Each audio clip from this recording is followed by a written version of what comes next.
Hello guys, तुमचं स्वागत आहे माझ्या नवीन व्हिडिओमध्ये. तर आमच्या कलंबोलीमध्ये ना फेस्टिवल लागलेला तेव्हाची व्हिडिओ ही. तर ना मी पहिल्यांदा मोदच्या कुवामध्ये गेलती आणि तिकडे गाईज मला एवढी भीती वाटत ना, कारण की ते सर्व हालत होता. असं नाही की एकदम स्टेबल होतं, सर्व हालत होता. त्याच्याने मला खूप भीती वाटली. आणि एक असतो ना बोर्डसारखा, ते वर जातो खाली येतो, त्याच्याने मला खूप चक्कर आली. तरी माझी हाऊस फिटली नाही, म्हणून मी इथे आकाश पालनात गेली. तिथे तर माझा डोका पूर्ण बधीर झाला. मग ते वरती जात ना तेव्हा मला एकदम कसा तरी होत होता. मग त्याच्यानंतर ब्रेक डान्समध्ये बसले आणि फेस्टिवलला आली आणि मंचुरियन आणि नूडल्स नाही खाल्लं तर काय खाल्लं. म्हणजे मला भूक पण खूप लागली होती तेव्हा. मग त्याच्यानंतर खाऊन वगैरे झालं, मला फुल चक्कर सारखं व्हायला लागलं. तर मी पप्पाला फोन करून बोलवलं की पप्पा मला घ्यायला आहे, मला नाही वाटत मी इथून एकटी नीट येऊ शकते.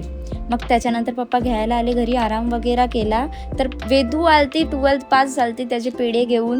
तर तुम्ही विचार करा आता हा व्लॉग कधीचा असेल. तर ना गाईस, आमचा त्या विषयावरून भांडण झाला.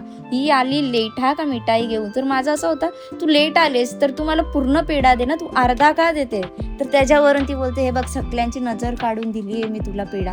मग मला त्याच्यावरून पण चीड आली, त्याच्यावरून पण भांडण. म्हणजे आम्हाला भांडण करायला कोणता टॉपिक नाही पाहिजे, तो तसा पण भांडण होतो आणि असा पण होतो, पण ते मस्तीमध्ये आमचं तेवढा चालतो. असं नाही की एकदम सिरियसच होतं. आमच्या घरातली पण शॉक होतात मग आम्हाला भांडण करताना बघताना. मग त्याच्यानंतर रातचं एक माझ्याकडे सिक्रेट असा होता की त्याला बोलली, तू पाया पड तरच मी तुला सोडीन. तर बस या व्लॉगसाठी एवढंच. बाय.